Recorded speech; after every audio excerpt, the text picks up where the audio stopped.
Pretty Little Liars, the TV show, sometimes deals with disturbing and problematic topics. We provided a list of content warnings in the episode description.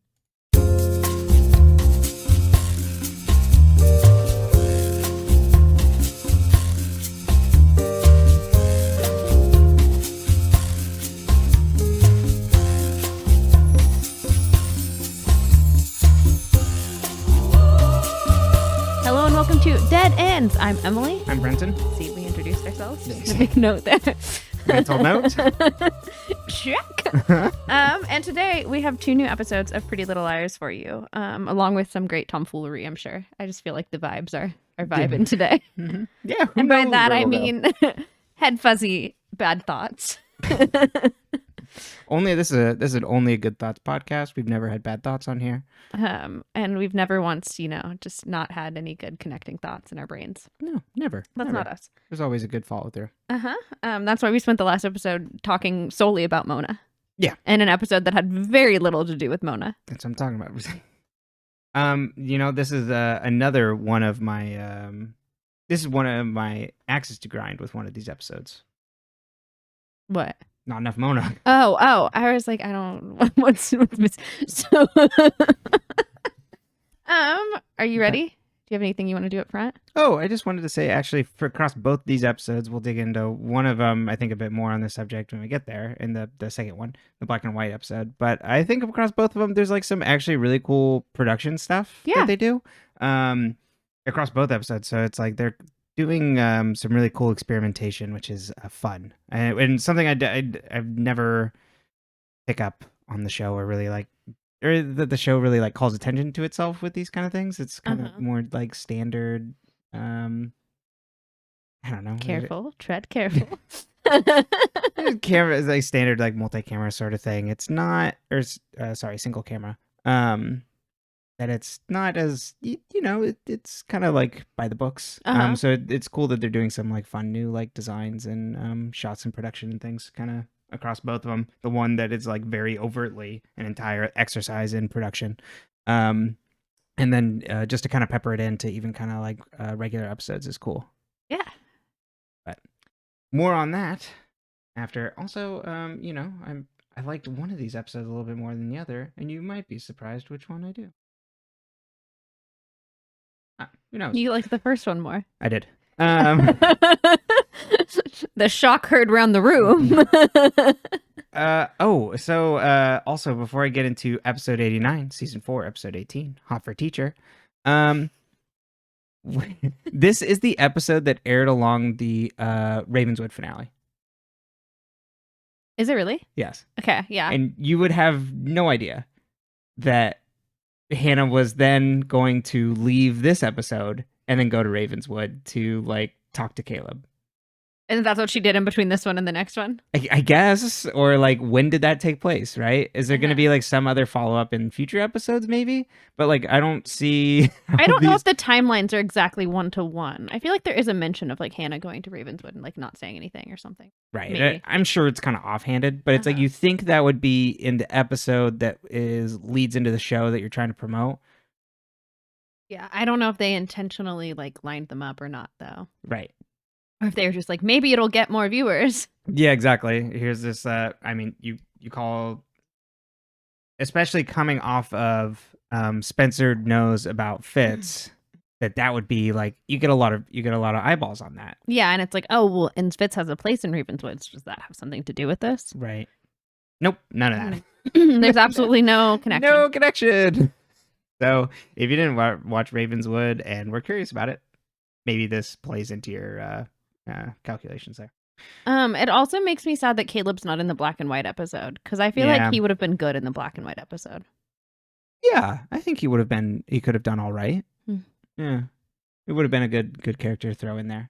It's interesting who they choose to focus on in that, but that they use Toby as like the conscience for Spencer, or to be the Philip Marlowe, the detective. So it's but he's playing kind of both roles because he's also part of the police. That's a little confusing. But we love Toby, but it's like I don't know.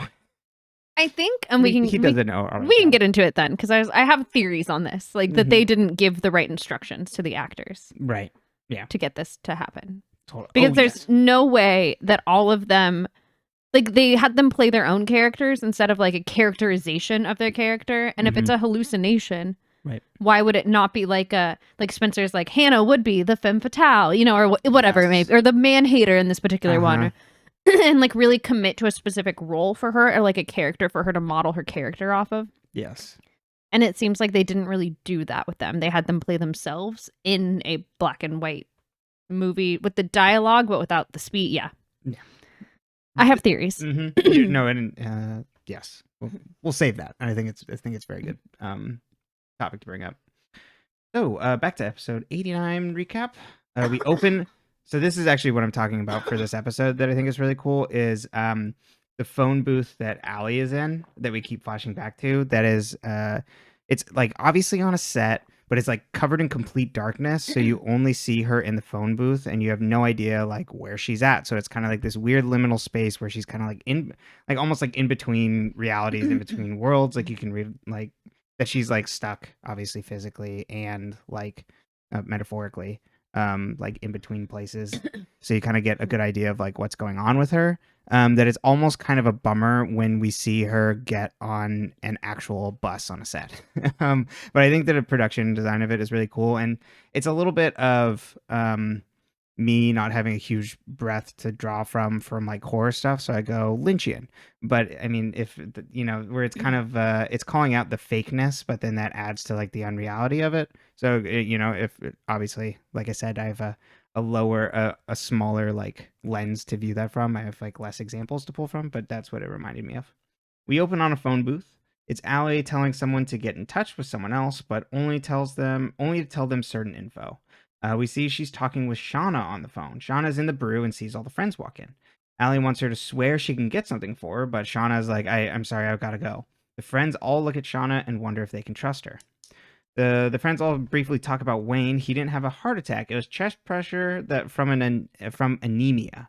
So, you know, much like me, he needs to up his iron.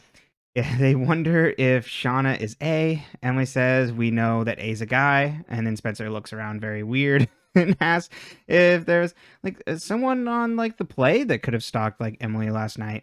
And Hannah notices that like Spencer's super jittery and like kind of like out of it and like kind of she's like moving topics really fast and tries to steer the conversation towards Fitz, but is super scattered about it. And then Hannah grabs like her coffee cup from her and tells her she's gonna cut her off caffeine now.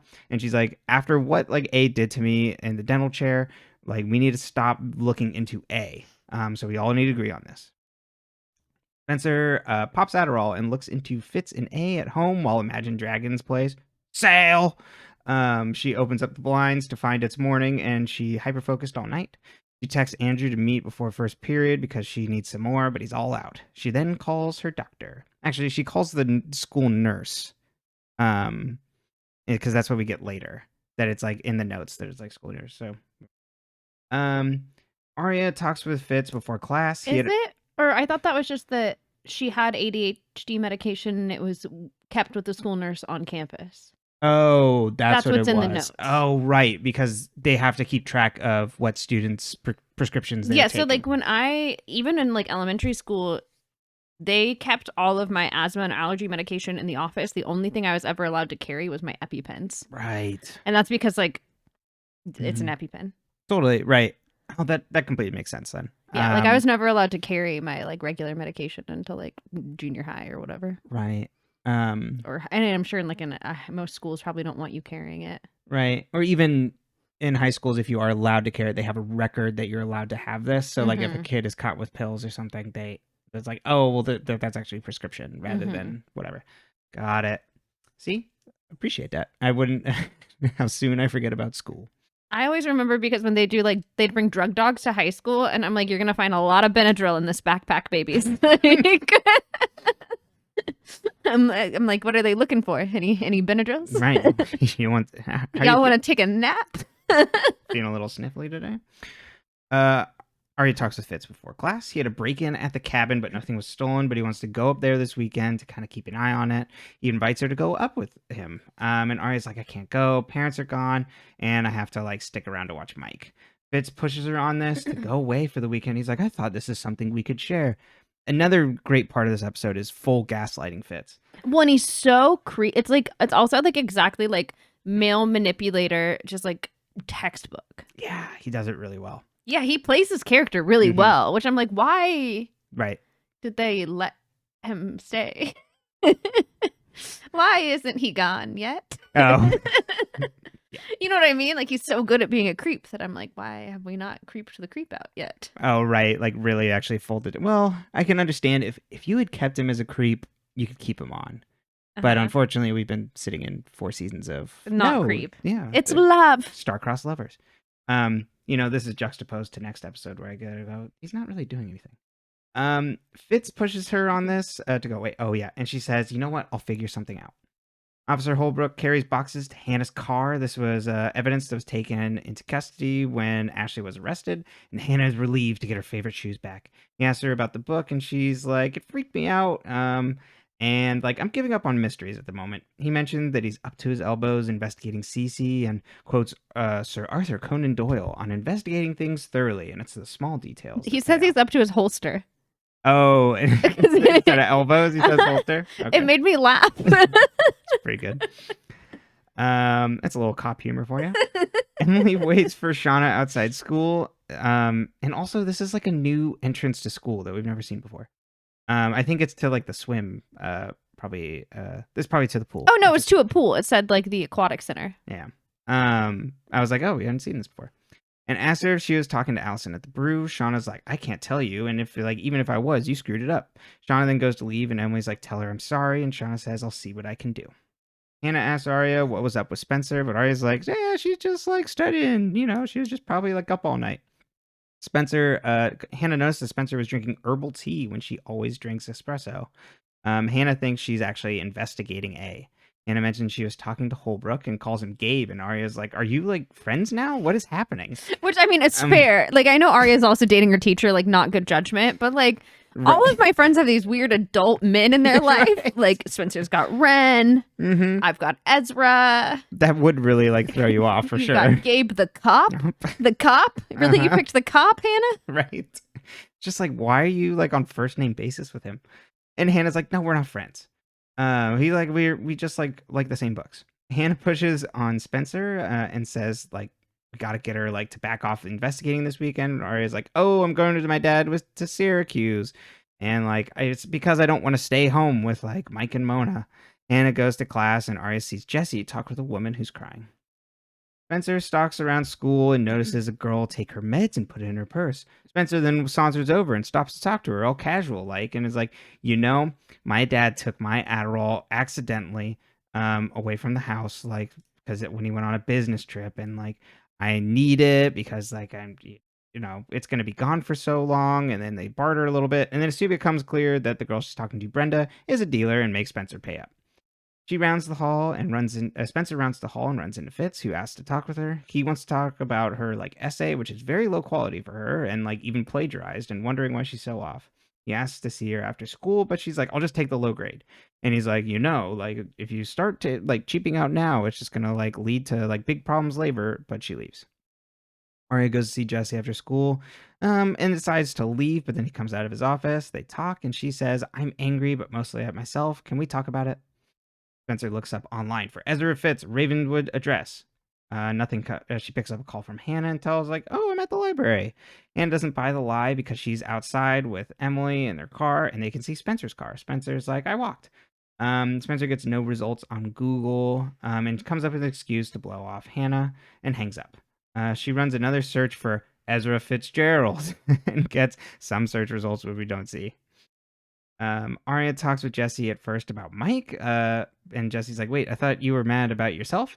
And then she breaks down and it's like, I'm lying to everyone. I don't know who I can talk to anymore, and fears that my friends won't like that I'm back with my ex. And he's like, why would they not like that? And she's like, I'm gonna leave. And as she leaves, we see Fitz in mid-conversation, but like staring at her down the hall.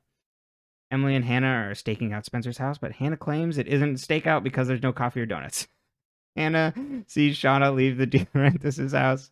Emily wonders how much Jessica knows. Is Shana telling her everything? Like, are they coordinating about Allison? And then Hannah plays devil's advocate and is like, she knew her from Georgia.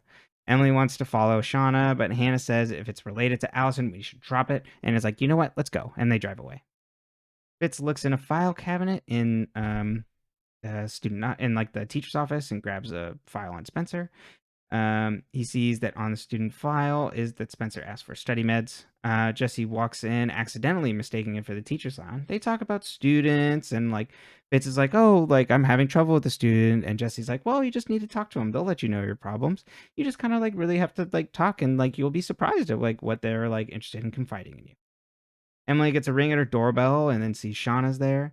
She's asking for Emily's help, but she can't tell her outside. They have to go talk inside. We see someone from across the street taking pictures. Emily then gets her to talk and asks, "Did you date Paige to get at me?" And then Shauna says, "I met her at a swim camp. Didn't know she was like dating you, but when I was in town, I saw it was a button for you, and I just pushed." She says she was keeping an eye on everyone when she came to town. Emily asks if she was investigating Ren. Says she answered an ad in the paper for packing boxes, and when he found out where she went to school, he told her to be discreet. Emily tells her to be careful with the snow globe that she picked up from Emily's like shelves. And Shauna goes, "Oh, Allie told me that this was a gift for someone special, so now I know who it was." Shauna saw Emily outside Allison's today, so like we just need to lay everything on the table. I needed to get something from the house today, but I couldn't because I was never left alone by Mrs. De Laurentiis. I need you to go in there and check a poster in Allison's room for a French movie having to do with twins. Spencer found a listing for a Ravenswood apartment that's now for sale. It's the apartment layer that is all now cleaned out. He leaves a voicemail for Arya saying something's been going on and I need to tell you about it. If I'm right, it'll break your heart, and if I'm wrong, you'll hate me forever. But then decides to re-record it, and then ends up not leaving another message. Fitz wakes up in the cabin and Arya is up, and she didn't sleep well. She tells him to take her. She's got to go home, and she's tired of lying to everyone about their relationship. He's like, maybe this feeling of like being torn apart because you're keeping secrets from your friends is actually us growing closer together. She's like, but I want to be able to share that with my friends. And he's like, well, you're going to have to start thinking of me first. Maybe starting again was a bad idea, and bringing you up here was such a bad idea. I'm pressuring you. I'm so sorry. I didn't mean to do that. He's like, why don't you think about it, and I'll go take a shower. And she's like, you know what? I want this, and I want this to work. Ugh. Hannah walks downtown and runs into Spencer. He's like, I knew you were home the entire time. And they start arguing. Officer Holbrook sees them. Hannah asks why she's lying, and she sees her shaking and acting weird. And Spencer is like, get off me, and then like runs away. And then Holbrook asks what's wrong. Isn't she usually the level-headed one? And Hannah says, usually she is. Emily is looking around Allison's house for a lost earring with Jessica. And then Jessica's like, you know what? I'll go look in the bathroom for it. Emily takes down the poster while she does that and hears something rattling behind the back of the frame. Emily cuts it open and finds a stack of cash with rubber bands and a note attached that has 2 email addresses and a phone number written down. She puts the poster back in time before Jessica comes back in. Arya's out taking pictures while Fitz prepared food. He's like, oh, you know what? I forgot chickpeas. And Arya's like, you know what? I can go to the store. And Fitz is like, are you sure? It's like such a long drive away. And she's like, okay, like I can definitely do it. And he's like, okay, thank you. And then she leaves, and we see Fitz had chickpeas in the cupboard all along. This is a scene that I remember like so well because it's like so fucking funny. It's like really intense. Because it's like, had the chickpeas. No, like turns the can backwards. They couldn't have just had him like go down into the layer as they played like the industrial metal music. And then he heads down into the secret layer. He's got his laptop set up in there and giant photos of Allison printed. He opens up a new email which has photo attachment of pictures of Shana meeting Emily, Hannah with Holbrook, Emily stashing the envelope from Allison's, and Hannah and Spencer arguing. Emily argues with Shana over the phone as she's working at the brew, and he's like, I have the envelope. Shana is mad that Emily looked inside the envelope and wants her to hide it somewhere because Shana can't get there until after swim practice or swim meet. Emily doesn't have a place other than her apron pocket, so Shana's like, I'll be there after my swim meet. I'll 100% be there. Emily hides it in a coffee bean bag under the counter. I totally thought this was going to get like taken. Mhm. Hannah calls Veronica and it's like, oh, I just forgot something at like there. Can I swing by? And then gets confirmation and goes to leave. Shana gets in her car after the meet. She looks in the rearview mirror. We don't see what happens, and she screams. Hannah goes on Spencer's laptop and sees all the tabs on Board Shorts Beer and Fitz and the old lair. Hannah opens an email from the property management company that says they can't send info on previous tenants. Spencer sneaks around downtown and rings Fitz's apartment. It's like one of the like buzzers to be able to get in, and gets no answer. So then she starts ringing all the other buzzers and then tells them someone a lie who picks up to get buzzed in. Hannah then stops her from going in and says, "Are you on drugs? Ezra is not A." Spencer then blurts everything out to her about board shorts and the bar and all that. And Hannah doesn't believe her, but Spencer's like, you know what? Come inside. Either approve it or I'm wrong. Fitz sits in his car in full like A like garb, like black hat and everything, looking at cameras of the cabin and sees Arya sleeping. He then gets a message with pictures of Spencer sneaking into his apartment. Spencer tells Hannah about the Ravenswood apartment and wants to find the truth. Hannah says, wait, if there's anything tied into Ravenswood, it wouldn't be here. Spencer notices a camera light from an opposite grate and then closes the door to Fitz's apartment and tells Hannah they're being watched. She says loudly, like, oh, you know what? I don't know what I was thinking. I haven't been sleeping lately. Arya rolls over and finds Fitz gone. She calls out. Oh, in that scene, we also get like clips of like Fitz looking at him like, go away, Spencer, close the door. Arya rolls over and finds him gone. She calls out but gets no answer, so goes to look. She looks outside and doesn't find him. When she comes back in, she gets surprised by him right behind her. Like, oh, I forgot to lock back door and I was up late reading. She asks why he couldn't sleep and if he's okay. He's like, yes, I'm just so glad you stayed. Spencer catches Emily and Hannah up about the camera. Emily doesn't believe her, and Hannah's having a hard time too about Fitz being A. Emily wants to call Arya, and Spencer says we have to be 100% sure before we tell her. Hannah's like, oh, well, good thing she's safe. She's in Syracuse with her father. Hannah grabs the coffee bag to go make coffee, and Emily's like, no, not that one. That actually has money that I was working with Shana on to give to Allison, but she never showed up. And then they all realize that Allison will run out of money, can't keep on the move, and they remember Fitz wasn't home today, and he might have grabbed her. In the phone booth, Allison makes a call. We hear a phone ringing in Shauna's car and see her slumped over sideways. She wakes up and picks up the call. Allison asks for, like, do you have it? And Shauna's like, I don't know where I am right now. Turns on the lights and sees on the Rosewood sign, where it usually says, come back again. There's a big don't sprayed in red. You know what I love about A? A is always plagiarizing these city signs. Yeah, A is like, I got a can of spray paint and I'm not afraid to write a good word. At least this time someone saw it. Shana says she has to go and then dismantles her phone completely and drives away. Allie hangs up and is super scared because she only has a small amount of cash. She has a picture of her, Emily, and Spencer in her clutch. She boards a bus. In an A layer, a hooded figure watches a black and white movie. They dump out an envelope full of prescription pads with Ren's name on it. The end. Why did Ezra want to take Arya to the cabin, where the A layer is? I have no idea. I guess just to get her separated. I think it's manipulation. Okay. Because I think if he had done that at Rosewood, she would have a different response. But when he has her isolated up in the cabin, and then he can kind of be like, well, we're supposed to spend time together and all that things. Yeah, so, that's like a manipulator tactic is to get you alone and isolate you from your friends. Because if they have you isolated, then they have all the power over you. Right. Yeah. There's no one else to like help or like change your mind. Yeah. So, very creepy, good in quotes, accurate depiction of an abuser. And I think Ian Harding, right, is doing a really good job with it.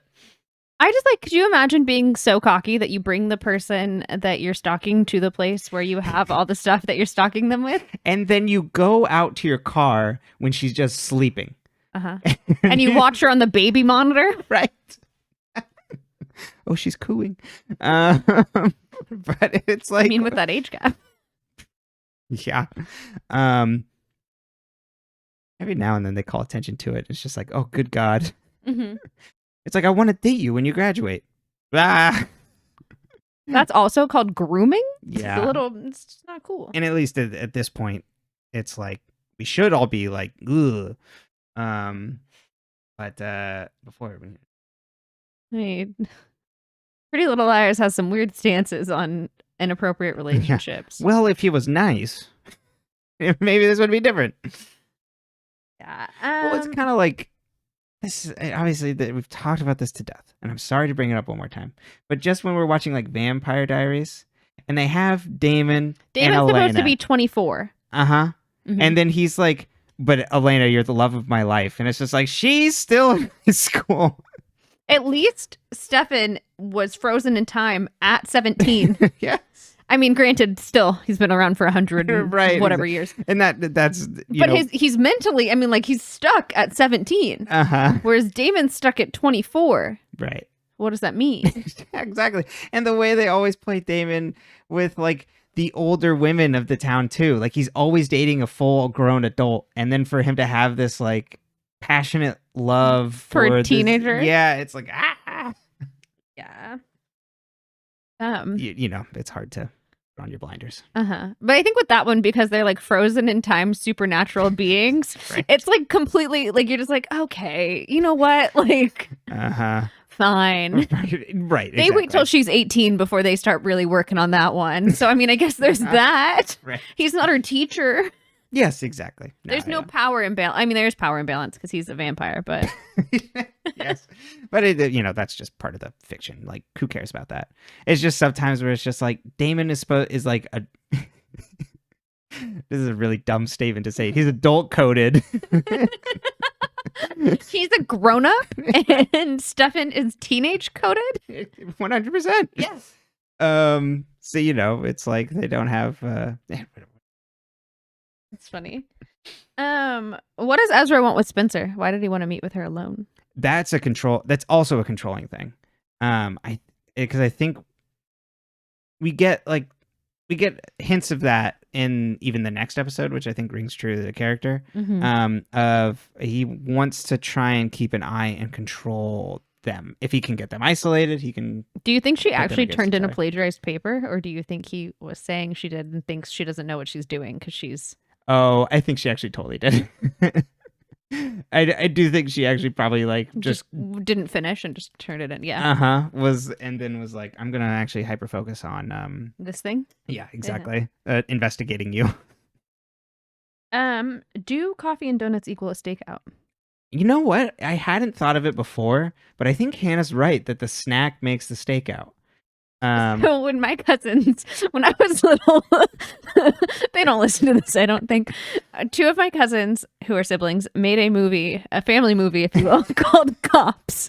And it was a not so kind, we were really a cab fairly early in this family. We started doing the DARE program as a family, and we were all like, every time someone went through it, we're like, my God, this man should not be allowed to like talk to children. Or like it was, the man running it was not particularly like great, and we weren't very into cops. But anyway, they made a family film called Cops, if you will, and there's a scene in it. Mind you, they were about, I don't know, the oldest one had to be maybe 12, 13. So like, but the one cop pulls over a driver who's a teddy bear because they didn't have a lot of actors, and he pulls her over and he's like, "Do you have any donuts?" And she's like, "No." And he's like, "Do you have any coffee?" And she's like, "No." And he's like, "Well then, like, what's the point?" And I'm kind of like, that's really a motto I've taken into my life. Is like, anytime I think of a cop, all I think of is that line. Is it, do you have any donuts? Do you have any coffee? And I'm like, that is a stakeout. Mm-hmm. No, or just doing your job. Exactly. Hannah's 100% right. I've never seen a cop in a movie not eat donuts and coffee. Exactly. And honestly, in real life, they were at the donut store a lot. It really is. It's and you really know true. what? I never saw crime happen at Donut Country. I'm just saying. What, you're going to go into their backyard? Good way to piss them off. But yeah. We'll have to make some donuts. Yeah, it did make me want donuts. Me too. Yeah. We have a mini donut maker we got for our wedding. Yeah, we got to make gluten-free ones because your boy is celiac. Oh, is he? Yes. I didn't know. Mm-hmm. Do you think Jesse is suspicious of Fitz?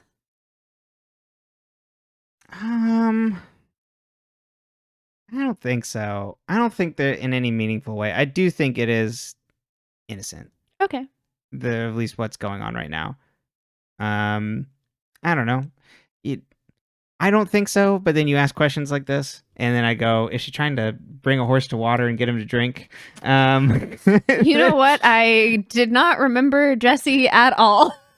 Fair enough. So Jesse seems to me as just like a... but I also forgot Sean, so I want you to remember that. Well, he's at boarding school and everybody loves him. Yeah, all the girls love him. All the girls love him. Who doesn't like Sean? Me? I'm all about the nice guy, and then I'm like, no, not that one. Of a boyfriend. He's a pastor's child, so it's a little. Yeah. He made her feel bad. He did. I don't remember what about. She wanted to have sex. Oh right, and he's just like, the Lord does not look kindly on that.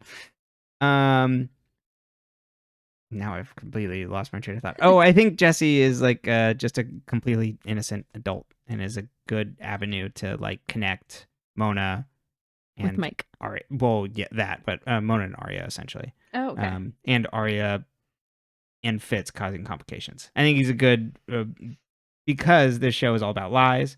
That if you put someone that they're potentially telling the truth to, hey, they've used this before with Doctor. Oh my gosh, who was kidnapped? Yeah. Mm-hmm. What was her name? Yeah. Well, and strongly worded to go run. Yeah. What was her name? Well, it's okay. But yes, therapists in general. Why would Ezra have never gone through these personnel files until now? Like, wouldn't you think as he would have been snooping through these very early on to be like, oh, let me get a feel for my new students. Wink, wink. Maybe we just didn't see it. But why is he looking again? Like, he wouldn't have memorized everything. I guess he would have. Because he's like, Spencer's acting real weird. Uh-huh. So he's like, I wonder if there's something else going on. Uh-huh. But wouldn't you think he would have looked at it earlier? Earlier, yeah. Or at least, yeah. What would prompt you to go back and look at it if you've already looked at it before? Well, I mean, what's changed? Mm-hmm. I guess you could see that she was on there, but you'd probably just suspect that she's like getting it from somewhere else. But yeah, I don't know. That's true. It seems like a very obvious place to start. Who attacked Shana?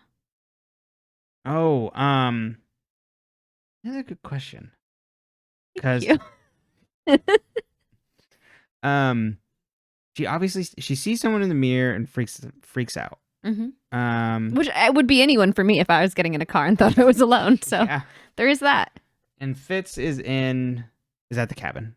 It can't be him. And so, because I would think there would be, because like my guesses on who is not accounted for are Mona, Jenna, Caleb. Right. Is Noel still around? Is Lucas still around? We haven't seen him in a long time. They come back. Everyone comes back. I could see it being Noel, but again, we haven't seen him in a season, so potentially one of them. Those are my leads, because of people that were potentially suspicious. I just remembered someone's last scene, and I'm so excited to get to it, and I completely forgot this happens. All right, stay tuned. Is there anybody else that's like on my short list for Melissa? Oh yeah, there's another one. She's been popping up in the Vampire Diaries, so you gotta. That's right, like at the same time. I mean, she's not really doing much work on this show, so she might as well pop over in there. I bet they're filmed on the same set because this is filmed on the Warner Bros. Set. I don't know. They filmed a lot of it in Georgia, it seems. Oh, Vampire Diaries? Yeah, because the houses and stuff are all... I mean, I don't know where they had the sets for the inside scenes, but that outside stuff was all Georgia. Except for the place that did look like Stars Hollow, the downtown. The downtown did look like Stars Hollow, but didn't you look it up and it didn't say? Oh, I can't remember. You looked this up. Did I? Yeah. Okay. Well. I don't know. Doesn't matter. Yeah. If you know, let us know. Who's taking all these pictures for Ezra? I can see him hiring a private detective. He's got a PI. Yeah, I could like a third party to be able to go do this, like where it's like I need you to investigate these children. Yes. Absolutely, 100%. Who's he hiring? Veronica Mars? Like, it's a crossover episode. It's a good place to start. Exactly.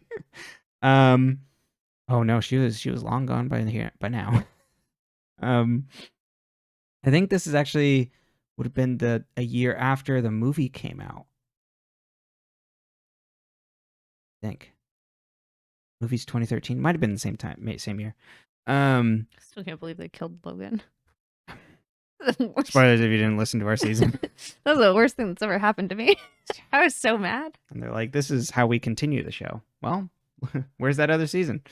Did a great job. But what did you ask?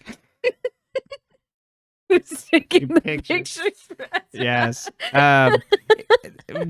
Kids have hired PIs to go do things, so I'm not surprised that like they would have that he could hire a PI to like go follow up with them.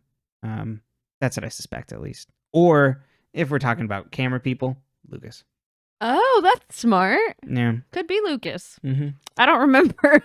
But my suspicion was immediately like PI, third party. Forgot that Lucas took picture. Yeah, he's a big picture taker. He had an entire thing where he had to break into an office to return something. Is it A as in Ezra? Is it A as in like who? As Ray? Is it, and who is watching the black and white movie at the end of the episode? Oh, I don't think that's Fitz because it looked like a new location. So I was wondering if that's I was trying to be like, it's like Mona's team. Yeah, I thought it was potentially Mona. And I feel like that lines up with Lone Wolf. She's got her own little location that she's doing this on. And is, I think, probably making Ren look bad. I don't think that's being supplied by Ren. I do think Ren is caught up in this, but I don't, like, I do think Ren has done shady shit, but I don't think he is oh, right, Ren could have knocked her out too. How soon I forget. Oh, yeah. And he's like, surprise, I'm back from England. For England, James. Knocks her out. And yeah, I just lost train of thought because I thought of a GoldenEye quote. But could have been Ren that knocked her out. Yeah, I think that Ren is puppet. Also, you know what I find really odd is that Gabe is like does she normally act like that about Spencer? Like, she's a teenage girl whose friend is dead and missing, and her other friend's mom had been taken to jail, and her parents are both high profile lawyers that are never around. Like, what do you mean? Of course she acts like that. Like, but he knows her from personnel files. And Spencer is the uptype one that keeps things all together. I know, she's very put together. I think it's funny because I'm just like, yeah, you know who cracks first? The tightest wound. I think A said something about that. A reading according to A. Man. That's what I got for you for this one. All right. Are you ready to go to back in time? A film noir? Yeah, a dream. Yeah, let's do it. All right. Episode 90, season 4, episode 19, Shadowplay. Unfortunately, has nothing to do with the Joy Division song. Oh well. Open on a classroom after school with the quote, written on the chalkboard, you start a question and it's like starting a stone. You sit quietly on the top of a hill and away the stone goes, starting others. Written on the board. The friends, minus Arya, enter the classroom. It's after school and they're looking for Fitz evidence. Spencer finds a manila envelope which has Allison's diary in it in his desk. They put together that Fitz was at the cabin and took it. They leave the classroom and see Mona walking down the hall. They're like, what is she doing? She steps into the classroom. They see her leave with a stack of papers and envelopes, and they wonder if she's delivering something on behalf of Fitz. At Spencer's house, Emily wonders about the contact info on the money, and Spencer's like, well, I can't trace the emails. They wonder what they actually know about Shana, and what do we actually know? They surprise, well, we don't know much. Hannah wants her to follow up, but they did confirm that she was from Georgia. Hannah wants her to follow up, Emily to follow up with Paige on info on Shana, and Emily's like, you want me to grill my girlfriend and her ex? And Hannah's like, yeah. Emily thinks they found Allison's diary too easy and wonder if it wasn't A that put the book in the desk. Spencer and Hannah don't agree, and they're like, no, it's fine. It's not suspicious at all. Emily proves right.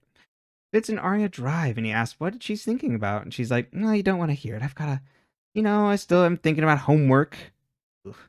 And I've been this is creative writing assignment where I'm working on this story, where the protagonist started out as a hero, but I think they've turned into a villain.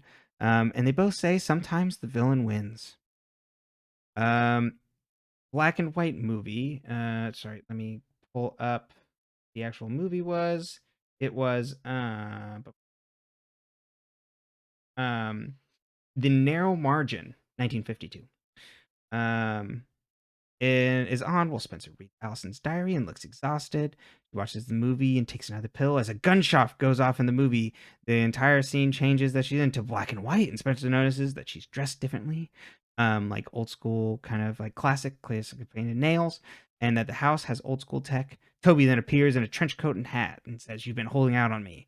He grills her about Allison and says, "Level with me on what you know." She says, "You have to trust me." He notices the pill bottle and she tries to cover that it just helps her focus. At the brew, Fitz picks up the tab for Spencer and says this is his way of saying sorry for the conversation in the hall the other day. He asks if she's been back to the Heart and the Huntsman. She says no, and he's like, well, maybe I can buy you lunch sometime or dinner. And she's like, okay. And he's like, do you promise? Do you pinky promise? Do you triple promise? And stops her, like creeps her out before she leaves. Spencer meets up with Hannah and Emily, and they wonder if Arya's still with Fitz. Spencer asks Hannah to keep an eye on him. Arya comes into the bathroom, and they ask about Syracuse, and Spencer asks if she made it down to, what was the museum? I lost the museum. I didn't write it down. To a museum, and Arya says it was closed. The bell rings, and they leave for class. I thought this was a trap, but then it's just a joke setup because Hannah's like, "You've been to that museum before, right?" And Spencer's like, "Yeah, twice." Spencer makes a call and finds that the number that was on the note reaches the Fitzgerald Art Museum. He hangs up and takes another pill. Toby comes in and says, "I thought you were going easy on those." They both commiserate over trying to piece the mystery together. They then look at the wall and find a painting of Allison over the mantle. And Spencer doesn't know where it came from. Fitz looks at this is also when I was looking up the article. This is related to a movie called Laura, in which a detective is investigating like a girl's murder and finds himself slowly falling in love with the dead girl. I'm wondering if the twist on that is if she's not dead, and that's why we're connecting this. Fitz looks out from his balcony as Mona brings him a drink. They step inside and close the blinds, and we see Hannah watching from across the street. Spencer reads the diary and comes onto a story called The Mermaid. In the background, Emily and Paige are at a oh yeah, this is actually really cool too because she's like in it's like very like theatrical like sort of thing where she's on a stage. It's like all dark, and then in the background it's just lit where like Emily and Paige are at a table. Paige wonders why she's asking about Shana, and she told her all about it before. Paige is sorry about that time, and Emily puts her hands on her to comfort her. They notice the bar keep watching them, and they discuss leaving at separate times. And Paige says, she like that I'll have to leave first, and Emily's like, why? Like, and Paige is like, I hate to see you go, but she loves to see her leave. Wink. Mona walks down the street as Hannah goes to follow. We only hear the sound of shoes on concrete and crickets. Great move here. Mona notices she's being followed and rounds a corner. Hannah speeds up but loses her. Mona steps up behind her, asking if she lost something. This is we get like a bunch of like mirror reflections of her, like in the window. And in the article that I found, like kind of citing references, it's like this is kind of reflective of Lady of Shanghai, Orson Welles movie, which has a really really cool climax in like a Hall of Mirrors. That is like the one reference on the sheet that I had seen, but otherwise I'm like, oh, okay, I'll just jot these down. Spencer gets a call saying there's a blonde package for you waiting in apartment 3B. You better hurry. Spencer arrives to Fitz's place, and Mona answers. Hannah is all right sitting there. Fitz asks Mona to make them both a drink. Spencer and Hannah go to leave, and Fitz asks why Hannah was staking out his apartment. Spencer asks if him and Arya are together, and he dares her to tell Arya what he truly is. He says, you're not sure about the truth, and you're in over your head. Mona stops them before he leaves, but Fitz is like, let them go. Hannah and Spencer drive home, and Hannah wonders what's up with men and asks if Spencer's okay. She tells Hannah that she traced the number on Allison's list and it was the Fitzgerald Art Museum. Hannah's going to investigate whether Allison contacted them. Arya, because she works the switchboards. Arya shows Paige how to use a camera, and Paige is going on a trip canoeing with her team, and that Emily is coming, and Arya's like, I didn't know she was a tomboy. And it's like, I used to like kind of be a tomboy when I was younger, but I grew out of it once I got the love of a good man. And Paige is like, I guess that's how it works. I stopped climbing trees the first time I fell in love. Basically her thing. So it's not like I got the love of a good man. It's like the first time she fell in love. Right. Which I think is different. Because it's like, you give up your individuality for being in love. I took it as a reference to queerness, and she's like, I stopped being a tomboy, like when I fell in love, which is with Fitz, which is like the love of a good man. But your reading also works. It's just because in the context of Paige is like asking like, do it, because the whole thing is like Paige and Emily like they get, this is a secret forbidden love because it's supposed to be back in the 50s. And then like, you know, it's outlawed or like not acceptable. And so that I took it as like, oh, well, I got over that when I got older. I think I would read it that way if Paige was the one saying it. But because Arya's saying it. It's Paige's reaction to it of being like, of like, do you? Will I get over this? And then she's like, oh, okay, no. Yeah, no. I think that's valid too. I thought you were saying that like that's what Arya's intention was. Oh. Because I don't think Arya's intention is that it's the love of a good man. I think it's that she's unaware she's sacrificing who she is for love. Because it's like, oh, I used to climb trees and enjoy life and play and be wild. But and now I settled because I fell in love. You know? Hey, look at you, Pretty Little Liars, working on both levels. That feminism and queer reading. Like. I know. Look at that. Way to go. We'll have other criticisms of the episode, but you know, on that one, you knocked it out of the park. All right. Oh, we already did that one. Fitz and Toby have a drink. Toby wonders why he called him down to meet with him. Fitz says he has info for him and tells him Allison is alive and Spencer knows how to find her. Spencer arrives home. Allison is in her living room next to the painting. Spencer asks why she didn't tell him about Fitz. Allie pontificates about the painting staying the same age, but like she'll grow old and that's why you disappear. It's the Dorian Gray. Exactly. Spencer asks if she's afraid of Fitz and why she didn't warn Arya. Like, just tell me something, anything. And Allie's like, you have all the pieces. Why can't you put them together? Maybe you need more help than your pills. What happens when you run out? Spencer then runs over to him and accidentally knocks them all down the drain and then reaches her hand into the garbage disposal, which she has shadow cast over the switch for the garbage disposal. But instead, it's Toby rushing in to help and pulls her hand out of there and is like, what are you doing? Spencer tries to point out Allison, but she's gone and falls into his...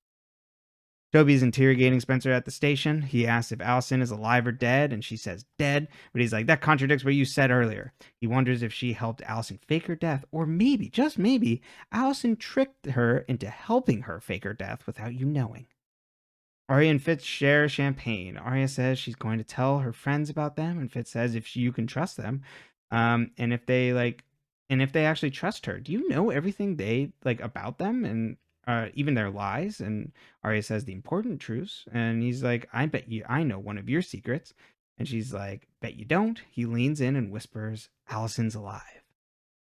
Hannah works the switchboards and talks to a woman named Mabel on the other line. And grills her about getting details on the Fitzgeralds. Where the Fitzgeralds sends their night calls, like to find the answering service, and then I can talk to them.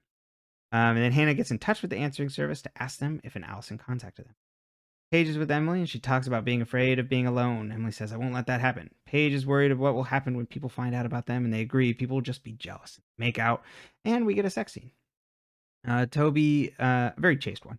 Toby continues his interrogation. This isn't Riverdale. Pretty Little Liars sex scenes are fairly chaste. Yeah. Toby continues his interrogation about keeping secrets. Spencer says A didn't just come out of the woodwork. You have to create that, feed it. All the lies we told made A stronger. Toby says you know who it is. Spencer questions what she believes. Toby says Allison is alive and you know how to find her. Spencer's like, I've got nothing for you and all I have is this book. Toby says, why do you think that is? Just think about it. Spencer says, I just want to sleep. Toby picks her up and says, down these mean streets. He says a quote, like essentially, down these mean streets a girl must go, who herself is not mean, and kisses her. Spencer visits Arya at the brew, who's sitting alone. Arya says, I have something to tell you. Don't give me that like patented, judgmental Spencer look. I've been seeing Fitz again. Arya seems like she's trying to convince herself that she does in fact love him, and she says being with him, it was like a story that was perfect, and Arya wonders why she used the past tense. Arya says things are changing. Spencer's like, I have to tell you something, but then they get interrupted by Hannah, who says, I found Allison. We don't hear what she says to them. We just see them talking through the window.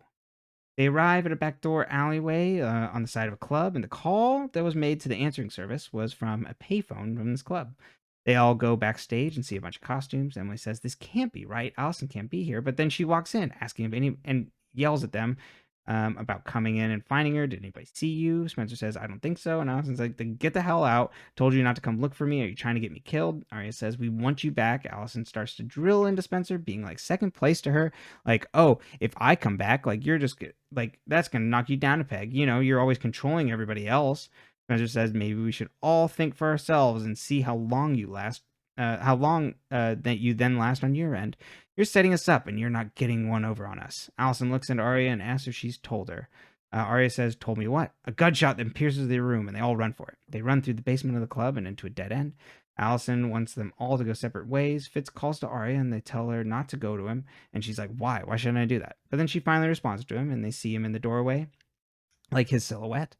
And he says, whatever they told you, it's not true. I love you. Spencer's like, you can't trust him. Arya then asks why. No one answers. Allison says, no guts. None of you have any guts. And Arya says, I think I liked you better when you were dead. She then goes to approach Fitz, and as she gets closer, he draws something, and we see the figure like light a lighter. And the figure is in fact Toby. He knocked Fitz out, and they all follow Toby to run and leave before he wakes up. You notice Allison ran off as they get to the car and drive away.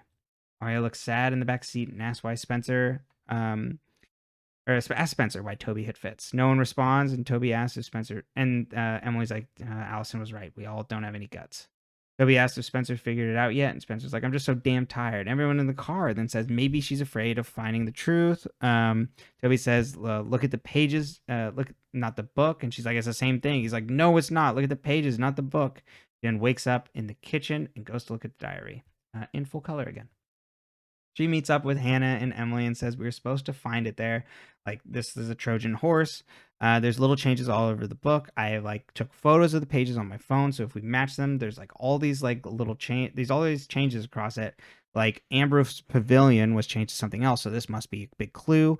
Other places, there's he changed to she. And Emily's like, I can't reach Arya still. They arrive at her house and Emily tries to call her one more time.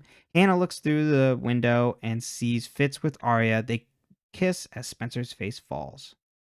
In black and white in the club dressing room, we see a telegram taped to the mirror that says, break a leg, stop kisses, signed A. Now that you made it through a reverse Oz episode. Yep, absolutely. Where did Shana go? She just gone back to Georgia. Where was she going to school before then? She's just going back there. But it's so funny. Shauna's just gone. Just crushed her phone. She's like, I'm out. Yeah. So I guess that kind of drops off my suspicious list at least a little bit. Yeah, at least for now. Uh-huh. Okay, so let's deep dive into Spencer's hallucination. Yeah. 1, Paige's hair. Oh, why'd they do that to her? They do a really good job with everybody else, but I know there's a part of a style having it curled, but it looks like they put a hat on her. It looks like they left curlers in and didn't finish. Yeah. It's the weirdest thing. It's really I don't awkward. think she had thick enough hair for whatever they were trying to do. No, it's poor Paige. Yeah. She didn't deserve that. She didn't deserve that. Yeah. It's not a good look. Everybody else's looks so good too. Well, except for Fitz, because you're like, why doesn't his suit fit? Yeah, he's sitting and the neck on his jacket is so big. It's up. I don't know. It's really funny. I think this episode is a good concept. I think it's beautifully done. I think the script needed a lot of work, and I think the execution was mediocre at best. Mm-hmm. But it was such a cool concept. Very much I so. remember really liking it when I watched it, because also when you're not comparing it to a lot, I wasn't watching a lot of film noir at the time, so I wasn't you're just oh, that's a fun camera angle. You know what I mean? Yeah. And I think they did a really good job with all of that. And you're watching it for the characters, so it's fine that they don't play in. But I wish they'd played in, because like I said earlier, I think it would have been better if we'd had okay, Hannah's gonna play this archetype. She's gonna be this character from this particular movie. We're gonna dress her that way. We're gonna have her speak that way. And Arya's going to be this character, and they'd really given them someone to root themselves in. It's also I wanted them to either talk faster or go even more old school and go to the transatlantic accent. But I needed either an airier voice or I needed speed. Yes. And it was all the dialogue was delivered so slowly. Mm-hmm. And I was like, no, we need like Gilmore Girls speed here. Yeah. And I think to your point, the only two people that are like really Good at it. embodying, well, not only good at, or like that are embodying a character, good at it maybe, question mark, is like Toby and so oh my god, like Ezra and Mona technically are kind of like playing villains. Yeah, but they Mona didn't- doesn't get anything to do. She's that like woman that's just kind of standing around in the background. Yeah, handing out the drinks and Yeah. smiling. Like she gets that cool scene, but that's only because of the camera angles and the mirrors. It's like aping a specific shot. But Sasha, Allie. yeah, exactly. Like she's really good. She's good. She's the best one. She is, but it makes sense because Allie as a character that's immortality, my darlings. Yeah. Like she was always Absolutely the femme fatale. and she'd always played into that and like enjoyed it and spoke so much faster than the other girls and was always like snippy and going and in charge, Right. or like breathy and slow. Exactly. Like her character has to be a little bit slower because she's like, like looking upon herself like at the like in the painting and everything. Yeah. But then when she's in charge, she's like, what are you doing? Why are you doing this? Are you trying to get me killed? Like it's and no one quite matched it. It's funny too because she's so young. So you're like, I didn't expect her. You never expect her to be like the strongest actor in the group. Like, and I was like, oh, she crushed it. Yeah, definitely. I'm pretty sure she said this is her favorite episode, and it totally makes sense because like that's when you really like Allie belongs. Allie wanted to be in like an old movie. Like that was what Allie was like building herself off of, her personal brand. Yeah, totally. You're completely right.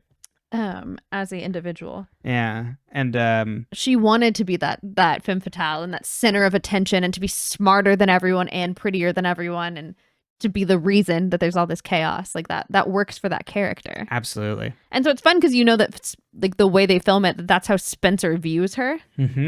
Right. But yeah. Like it easily like slots her in. Everyone else's lines were delivered so slowly. Yeah.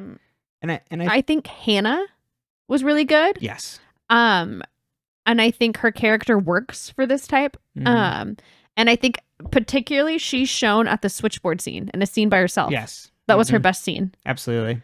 Because it was her getting to speak faster because you're doing the move and there's a movement to it. And it fits her. Yeah. So I think Ashley Benson does a good job. Yeah, I think she does a really good job. But also they're still playing their characters. So I wish they'd either committed to the language or not. Yeah. They kind of halfway did it in the script. I mean, I guess I didn't read the script and I assume they delivered their lines the way they're written.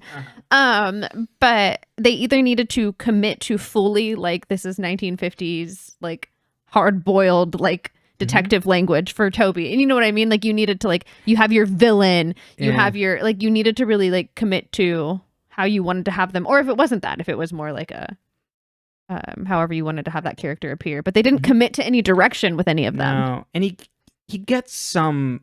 I think there's some times where what's Toby's actor's name? You just made me forget it. I know it's my fault. Oh no! But where he gets to play into that, where he's like angry and like hard boiled and yelling, and like sometimes it works and sometimes it didn't hit. It's like the slower scenes with Spencer didn't work as much, but when he got to like bring it up, then it's like, oh yeah, Toby. So it's at least fun, but like that's why the range isn't. I think Caleb. I think that Tyler Blackburn would have been better at it. I think when the man could deliver the line, "Get along" or "Giddy up, little doggy," without laughing, I was like, this man can do anything. Well, except carry a show. Yeah, well. That's not really his fault. No, that ship was sinking before he signed the contract, I think. Sorry about that. Keegan Allen. Thank you. Yeah. But like Ian Harding is just playing Fitz. There's no so he and Toby are the weakest ones by far in the episode. Yeah, he doesn't, he just plays the same character really. It's really funny. I wish they'd also tapped into a little bit more of the old Hollywood with Arya because it would really work. But I think when your scene partner is Fitz, and she loves old movies, like you would easily see this character being like she's the writer and she's the struggling artist, or she's the like I come from, like I'm the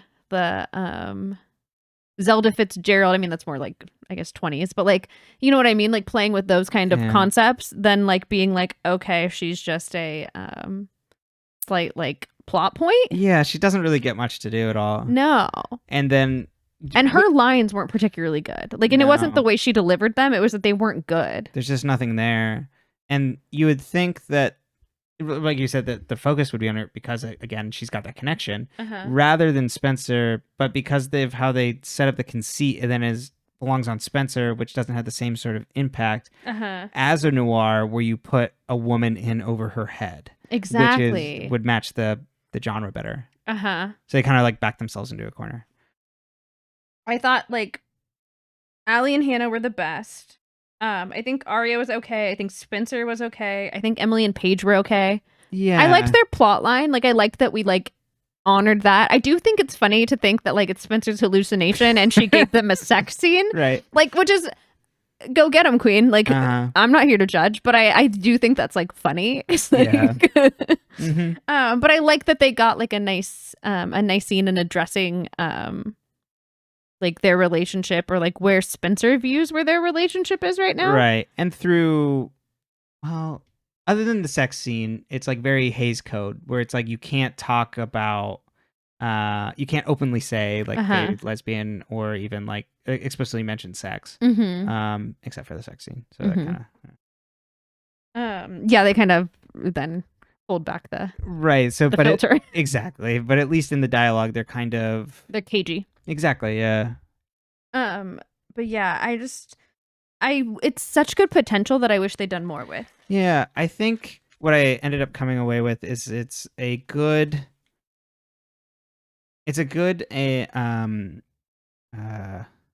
homage, but it doesn't bring anything to it. Like they do really good. I think they do a great. I was worried about it. Just strictly from like how they do lighting and like setup and costume, and they're like all that's done really well. Like it's like high contrast. And they if you looking at the behind the scenes stuff, they brought in like the bright clothes that would mismatch, so you'd see it like in the scenes. And like all the production design is done really well. The camera angles, like they're aping all those things to make you go, oh, isn't that cool? But then there's not much else there. Yeah. And yeah, it'd almost be more interesting if they had done those types of camera angles and scenes, but kept it modern. Like somehow made it black and white, like Spencer had a break. But like if they weren't going to give them the dialogue for it, why dress them that way? So if people are interested in a neo-noir, not necessarily black and white, but like doing a similar thing with high school students, people should watch Brick.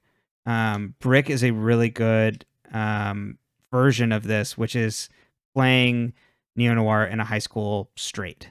It's done really well. So I think that's where you get that type of thing, where the dialogue is, as they would say in like the article that they're pulling from, like Raymond Chandler, who's the author that wrote Big Sleep, wrote scripts for Double Indemnity.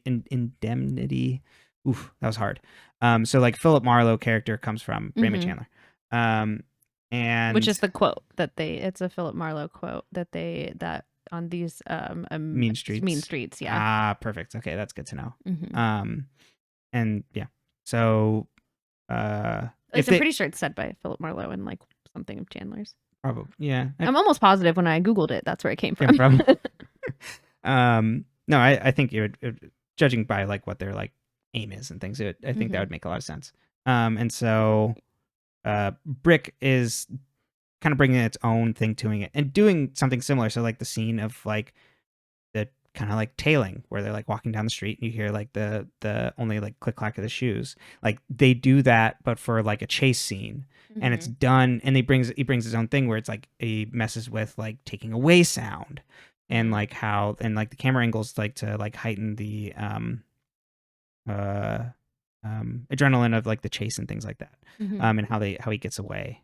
And playing with very similar things. Like it's just a interesting take on that like kind of old neo-noir. And is doing the homage without kind of like just like visually following it. Yeah, exactly. Doing the homage, but bringing something else to it, so it's not just kind of empty wink wink. And I mean, that's an entire like film that was put together. Then also, if people haven't heard of it, it's Rian Johnson who did the Knives Out movies. That's like his first big movie. But I also think that it like it left me wishing it was better. I was like, like I think visually you could take a screenshot any given moment and be like, wow, what a beautiful episode. And it was a beautiful episode. But I was like, I either wanted Spencer to go full, like, I'm ready for my close-up Mr. Duvall meltdown, or you know what I mean? Like, I needed crazy, or I needed, like, in the zone, and they kind of didn't commit to either of those either. Yeah. They just, like, focused on her pills. Which also would have been, then I wanted more shots of the pills, you know what I mean? Like, yeah. And like her like kind of go back and forth. But there's not really a lot of time for any of it. They shoved a lot of plot into it too, but like it's not real plot because it's not real. Yeah. And actually that's a good point. As I was looking up kind of Raymond Chandler just to kind of get my feet for it, as he was talking about his original pulp stories and why they differed from detective stories originally beforehand of like kind of like the magazines that he was writing for, was that detective stories, they were, you know, it's essentially you read a story to like find out what happens at the end. That it's essentially just kind of a lot of passageways to take you down to get to the end. But pulp stories was, this is what if you just had a bunch of good scenes that make you want to read, that are like interesting, so then you kind of like you could read it without like wanting to know like essentially what happens at the end.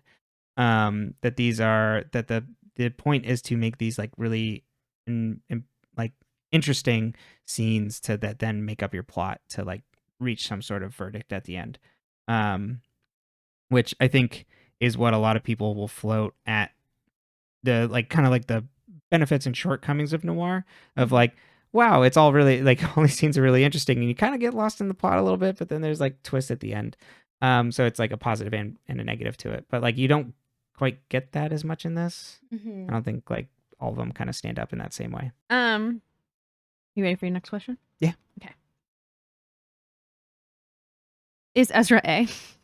And if so, why did he make those changes in the journal? I think again that he's working as part of A, and it did, but that doesn't mean he can't make his own decisions to then try and cover up things in the journal.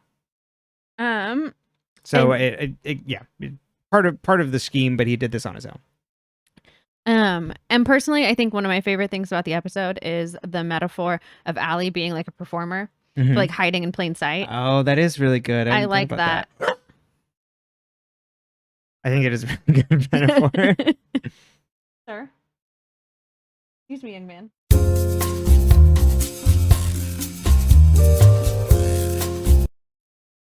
I can kick us back off. Okay. Yep, apologies for the break there. We had to eat dinner and take our corgi out, and now we're back a few hours later. I was all out of questions, so now it's really time for you to take us to your theory corner. Oh, we're already on theory corner. Yeah. Oh. I guess it's on me now. No excuses. Ooh, okay. Cold theory corner. Let us step into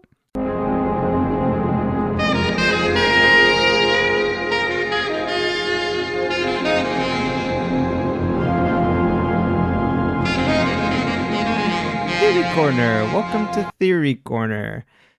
Well, all right. Let's reset. Is Ezra A? No, definitely not. Oh. But I think he's part of the A team. Oh. So I will start off by saying I think Shana has Where'd moved she away. Go? I think Midnight Train to Georgia? That's right. Getting on a midnight train. Yeah, I think she's like getting out of town for sure. But I think I don't know if she's completely removed from suspicion of like working against Allie, but I don't think she'll play as big of a role for a while. And it's hard to tell, I'm assuming, at least how it's depicted now, is she was attacked for or whatever happened to her, was because she was helping out Allison, but the show could also be pulling a rug is that she was helping out Allison, but at the same time also helping out someone else. And maybe we know she was close to Jenna. Right, exactly. So like that still makes logical sense to me there, although then it gets a little muddy on who's on whose side, essentially. So like I could potentially see an outcome where Mona went after her, but Mona is not with Jenna, but trying to find Allison and is still working as a lone wolf sort of thing, and is working with Fitz, but like not really working with Fitz. It's that same, like I mentioned it last week, like keep your enemies closer sort of thing, or we can make a pact. We both, like, the enemy of my enemy is my friend. As they try and look for Allison. And we get like much more mask off Fitz of being like way more ruthless and evil in this. So where it makes me, I still think that he maybe got to this point from like being around Allison and things like that, but I don't think his like manipulative qualities like just came out of nowhere from interacting with her. I think they're maybe exacerbated by being in a relationship with her. Okay. And that they still met innocently, sort of thing.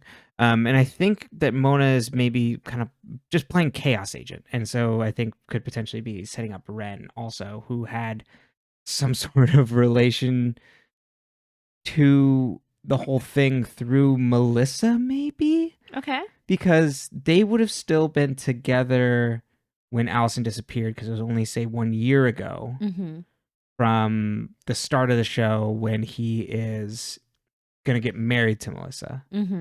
So there could still be some contingent there of, because she was like away at college and things like that, so they would have already met.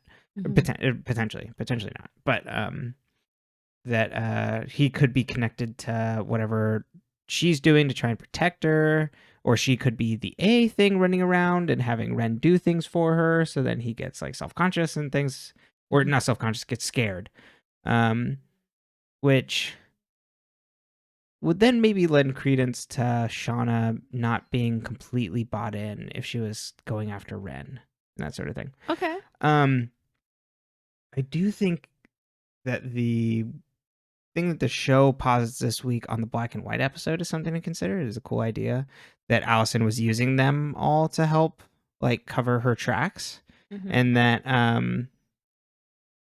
part of the manipulation was coming from her to kind of protect, like to kind of throw other people off the track by pointing them at her enemies. So like say Mona, Jenna, all that crew, she was essentially like misdirecting them and keeping them from trying to find her, which I think is an interesting idea, that there's like Allison is playing a role in this also, even if it wasn't completely the A, that there is still another A that's going after him. So I like that as a new theory. But I do think that there's multiple groups kind of converging on Allison, and that the head of those groups is probably still most likely to be Jenna or Melissa, because they've both really taken a step back. And so, which makes me suspicious. And also, they've been shown to be extremely capable. So, those are my guesses for now. And then, yeah, as we floated in the episode, it's like maybe Noel and Lucas will make a comeback. And I still also think of the idea that A is probably a woman, just the way this kind of show is written. As men that are manipulators for sure, but that the women are far more capable, and then usually have some sort of reason to like go after or get after people much more farther than men who are manipulators and get themselves into trouble, which is their greatest weakness. Everybody has weaknesses, everybody has lies, but the manipulation of the men gets them in trouble more than I feel like the women. Okay. Yeah. I could see that. If that makes sense. I think does that kind of track? Yeah, sure. I mean, the whole show doesn't track. Right. I mean, Mona kind of like that all came to a head. The solution isn't going to track. Yeah. I need you to understand your theory shouldn't track. That one doesn't quite. I don't know actually if like manipulation, the amount of manipulation that they each individually do, but it seems like women are still portrayed as more like kind of masterminds, looking at Mona, looking at Allison, Mhm. rather than the men, which Fitz is kind of fitting in that category at the moment, but I don't think that's going to stick all the way through. And that's just my hunch. He's been the most capable of all our evil guys in general, for That's sure. true. To a scary degree. Yeah, like Arya's dad was being gaslit by a child, and so was Beta. Spencer's. Yes, absolutely, and his own child. Mm-hmm. And I still have a soft spot for Jason. I don't think he's pulling any strings, which could, come back to bite me on the ass. I think that's it. I think that's it for this kind of episode of Theater Corner. I think the black and white episode, even though it's in Spencer's mind, there's still things for us to like pull from that and think about that are not just look at the pages they're manipulated. Mm-hmm. Even if it's not specific concrete details from there. All right. Thank you all for coming. We'll see you all next time. Goodbye.